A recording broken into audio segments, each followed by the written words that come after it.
Hello there. Le personnage Star Wars de Keira Knightley a une histoire bien plus grande que celle que l'on voit dans La Menace Fantôme, passant d'Amidala à Dark Vador. Voici l'incroyable histoire de Sabé, et c'est juste après ça.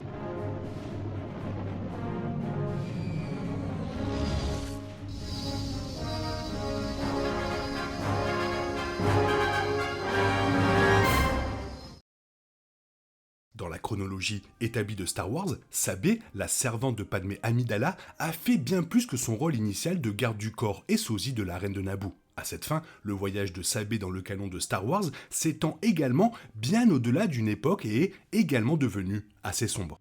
Alors que le premier film, Préquel, était sa première et unique apparition en live-action, Sabé apparaîtra dans plusieurs romans et bandes dessinées se déroulant dans la chronologie et le canon officiel de Star Wars, poursuivant son histoire dans la galaxie très très lointaine de manière très excitante. Ayant été choisi par les forces de sécurité royales de Naboo en raison de son incroyable ressemblance avec la nouvelle reine de Naboo, Sabé, anciennement connue sous le nom de Sabine, est devenue l'ombre de la reine, rejoignant une collection de servantes soigneusement triées sur le volet pour servir et protéger la reine Padmé Amidala. Sabé et Padmé sont devenues des amies et des confidentes très proches. Au fil des années, Sabé était prête à donner sa vie pour sa reine, mettant de côté ses propres besoins et désirs pour le bien-être de Padmé.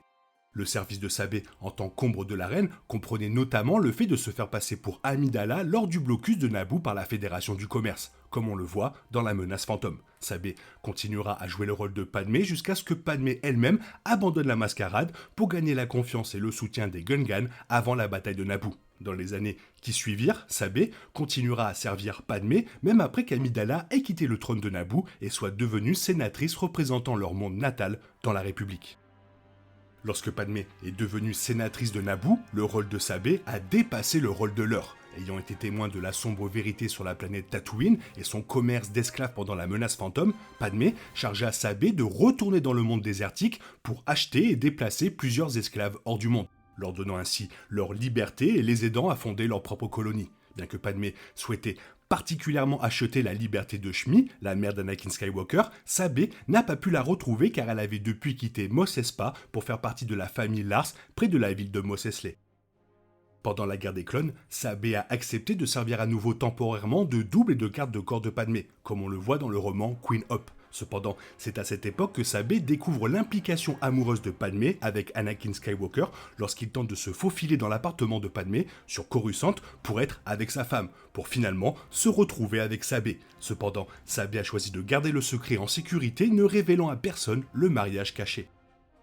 Le cœur brisé par la mort de Padmé dans la revanche des Sith et déterminé à enquêter sur ce qui lui était arrivé, Sabé et ses collègues servantes fondèrent les Amis d'Alan, un ordre dédié à la mémoire de Padmé en tant qu'ancienne reine et sénatrice. Cet ordre comprenait le chef de la sécurité de Padmé, le capitaine Tifo, ainsi que Ricolier qui avait été le pilote du croiseur royal de Padmé pendant la menace fantôme. Parce que Tifo avait vu Padmé pour la dernière fois se diriger vers Mustafar, les amis d'Alan en ont déduit que Dark Vador était responsable de la mort de Padmé et d'Anakin Skywalker, car le Seigneur des Ténèbres des Sith avait construit sa forteresse sur ce même monde. Cependant, plusieurs amis d'Alan ont perdu la vie après avoir affronté Dark Vador. Comme on le voit dans la série de bande dessinée Dark Vador, le Seigneur des Ténèbres, revient à Naboo au cours de sa propre enquête sur la mort de sa défunte épouse et la naissance de son fils Luke, après les événements de l'Empire contre-attaque. Cependant, tous les amis d'Alan ne sont pas tombés sous la colère de Vador. La confrontation de Vador avec les amis d'Alan faisait partie d'un piège élaboré mis en place par Sabé elle-même peu de temps après l'Empire contre-attaque. Feignant une alliance avec le désir d'en savoir plus sur la mort de Padmé, Sabé a attiré Vador à Naboo dans l'espoir de tuer le Seigneur des Ténèbres avec l'aide des amis d'Alan et de ses collègues servantes. Cependant, Sabé et ses sœurs furent les rares survivantes de la bataille contre Vador, sans doute en raison de leur ressemblance avec Padmé. Cherchant de nouveaux moyens de traquer et de vaincre Vador, Sabé rejoint brièvement l'Aube écarlate, le principal syndicat du crime fondé par Dark Maul et repris plus tard par Lady Kira au cours de la trilogie originale. Cependant, Sabé était loin d'être un membre loyal, car elle utilisait uniquement les relations de l'organisation pour semer le chaos au sein de l'Empire lors de sa chasse au Seigneur Noir des Sith. À cette fin, Sabé a finalement trouvé le centre médical de Police Massa, où Padmé a accouché et est décédée plus tard. Cela conduira à un chemin beaucoup plus sombre pour Sabé, au-delà du travail pour un syndicat du crime. Trouvant le même enregistrement endommagé et partiel que Vador avait découvert précédemment dans son histoire dans les comics, Sabé a appris que Dark Vador était autrefois Anakin Skywalker. Fort de cette révélation choquante, Sabé part à la recherche du Seigneur Noir des Sith, mais avec une toute nouvelle mission due au dernier mot de Padmé. Padmé étant décédée, croyant qu'il y avait encore du bon chez son mari corrompu, Sabé s'est engagée à donner raison à l'ancienne reine de Naboo. Une fois que Sabé a trouvé Vador, elle a commencé à essayer de le ramener à la lumière dans le canon de Star Wars dans les mois précédant le retour du Jedi. Remarquablement, Sabé a été capable de parler et de défier Vador comme personne d'autre ne pouvait même rêver de le faire. Elle a même ouvertement appelé Anakin, tout en convainquant Vador de l'aider à sauver les anciens esclaves de Tatooine qu'elle avait libérés et qui étaient opprimés par un chef impérial secrètement de mèche avec l'Aube écarlate. Essentiellement, Sabé a utilisé à la fois la mémoire de la défunte mère et de l'épouse de Vador dans une tentative audacieuse de racheter le Seigneur Sith. Bien que les efforts de Sabé aient certainement déséquilibré le Seigneur des Ténèbres des Sith et peut-être préparé le terrain pour que Luke rachète son père dans le retour du Jedi, ils n'ont pas eu autant de succès dans le présent qu'elle aurait espéré. De plus, les influences en jeu étaient à double sens. Malgré toute la lumière que Sabé essayait d'impressionner sur Vador, le Seigneur des Ténèbres lui a imprimé le côté obscur, à tel point qu'elle a été convaincue de le servir au nom de l'ordre et a même été autorisée à devenir l'ombre de Vador par l'empereur Palpatine lui-même. Le terrain d'entente entre Vador et Sabé était l'ordre galactique, bien que Sabé commence à se compromettre au service de cet objectif pour rester aux côtés de Vador. Ne voulant pas croire que Sabé servirait volontairement Dark Vador, les autres servantes de Padmé ont tenté de sauver leur sœur et camarade Amidala. Cependant, elles aussi furent confrontées à la tentation des ténèbres, Vador leur offrant également des places à ses côtés lorsque Sabé fut capturé par une force ennemie. En fin de compte, Sabé a choisi de rester avec Vador même après avoir été sauvée par les servantes, estimant qu'elle seule avait besoin de perdre son âme, une décision qu'elle espérait permettre à son tour et à ses sœurs de vivre leur vie sans ténèbres.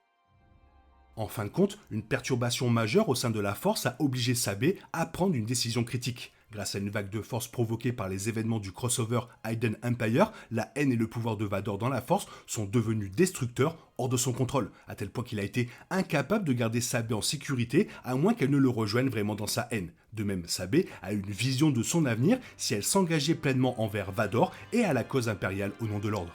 Sabé a finalement refusé de haïr, rejetant la souffrance et ou le pouvoir qu'elle offrait. Cependant, c'est une décision qu'a vu Vador la jeter par inadvertance dans l'océan à raison de ses pouvoirs instables de force. En conséquence, le sort ultime de Sabé est quelque peu ambigu dans la chronologie de Star Wars, bien que Vador ait quitté la planète afin de reprendre le contrôle de ses pouvoirs. Cela suggère apparemment que le Seigneur des Ténèbres lui-même croyait que Sabé était mort dans son refus de haïr comme lui. En tout cas, il est assez impressionnant que Sabé ait accompli bien plus que sa seule apparition en direct jouée par Cara Knightley dans La Menace Fantôme. Une histoire de dingue pour un personnage complètement dingue. Toi, qu'est-ce que tu en penses? Fais-moi part de ton avis dans la zone commentaire. Sinon, il est temps pour toi de reprendre le cours normal de ta vie. Bien sûr, on se retrouve bientôt pour une nouvelle vidéo. Bisous bisous, bye bye.